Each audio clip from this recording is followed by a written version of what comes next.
E com a popularização das pin-up,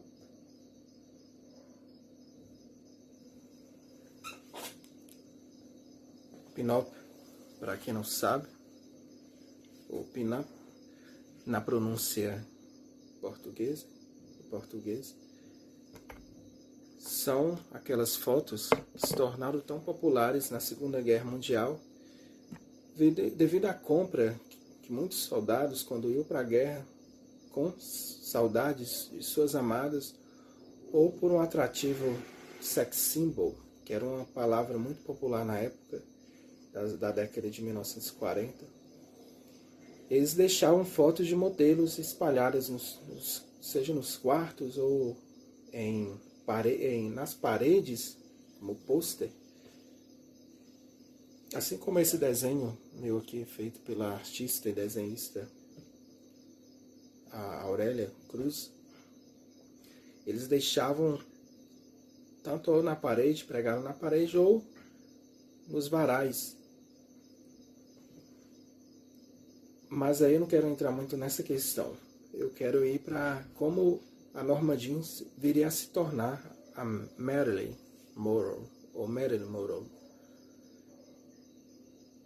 Justamente na agência de modelagem de drones, um fotógrafo viu aquela modelo, porque eles fotografavam. Iam muitos fotógrafos nessa agência para fotografar as mulheres que trabalhavam. E numa dessas sessões ele descobriu a Norma Jean e viu que ela tinha um potencial para modelagem, para esse modelo. E assim Norma foi para fazer esse teste que ela fez com a família do executivo. Essa família tinha filhos pequenos, bebês, tanto que o vídeo mostra ela fazendo essa modelagem, fazendo esse ensaio fotográfico, de uma forma representando ali a questão maternal.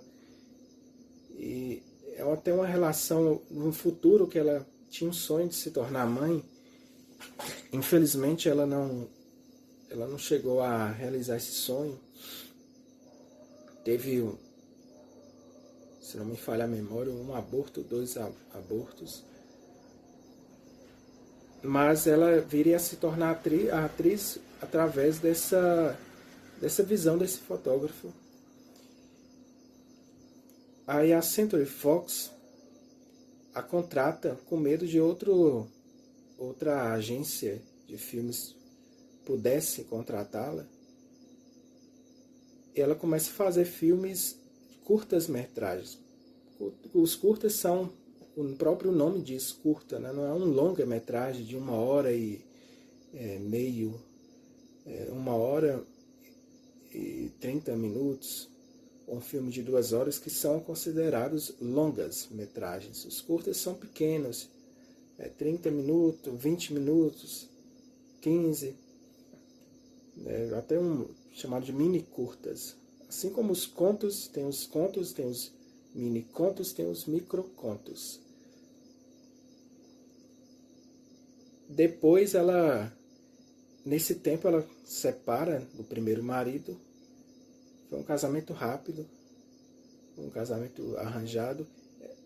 No decorrer do avanço da carreira dela, tem um dado importante que eu não posso esquecer. Os papéis. Como eram os papéis? Ela que escolhia os papéis? Não. Isso que era a grande questão. Ela não podia escolher o diretor ou o roteirista. Eu posso escolher os papéis? Não. Ela não tinha essa autonomia. Eram os papéis que chegavam até ela e ela tinha, até de uma certa forma, quase uma obrigação de ou aceitar o papel ou ficar sem emprego.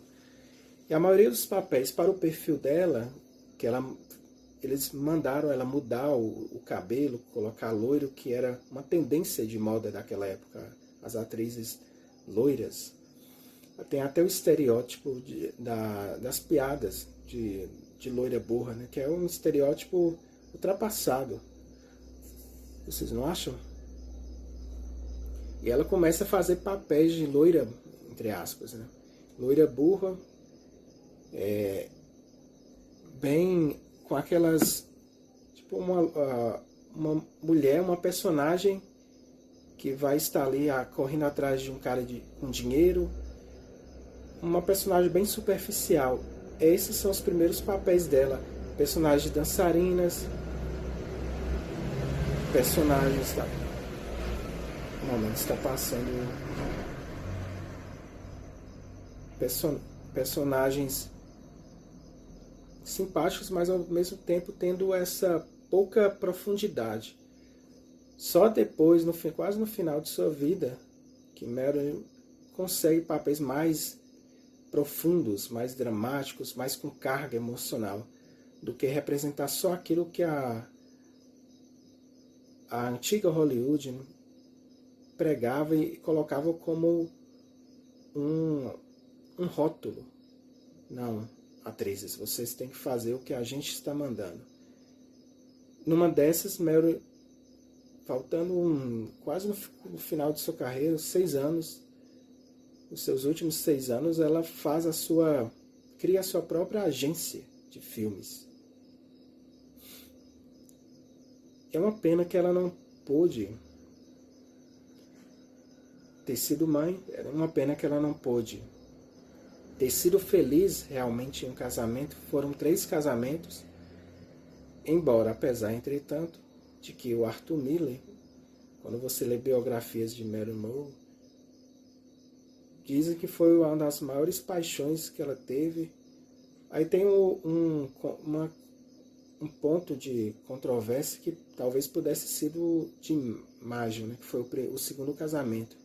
DiMaggio foi um grande jogador de beisebol dos Estados Unidos. Aí tem a grande polêmica, a questão de... não foi confirmado se ela foi amante do presidente John F. Kennedy.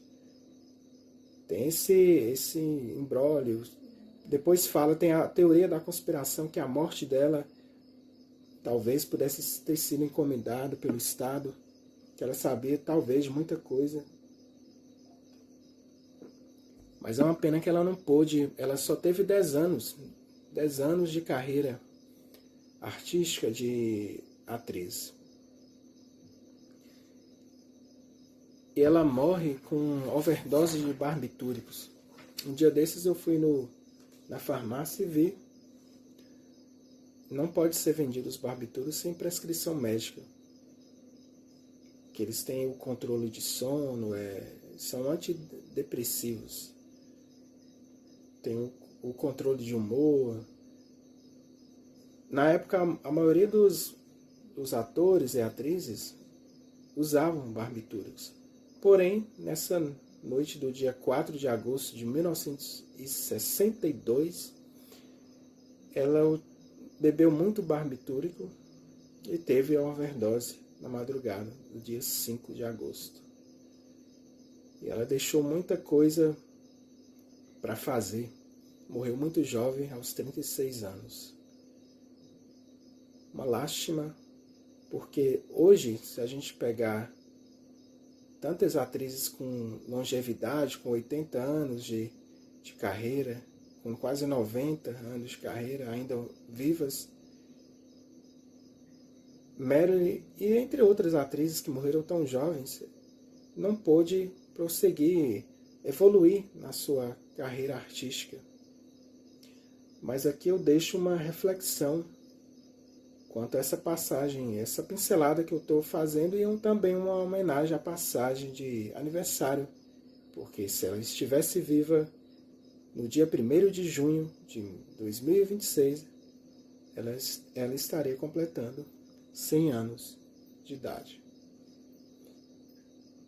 Um brinde à carreira que ela teve, a curta carreira, e como ela foi brilhantemente, ela conseguiu quebrar todos os estereótipos. Alguns talvez ela não conseguiu quebrar porque não teve tempo de quebrar.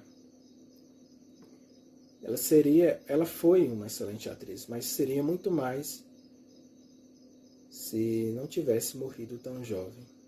Mas fica aqui minha menção honrosa Em memória a Norma Jean.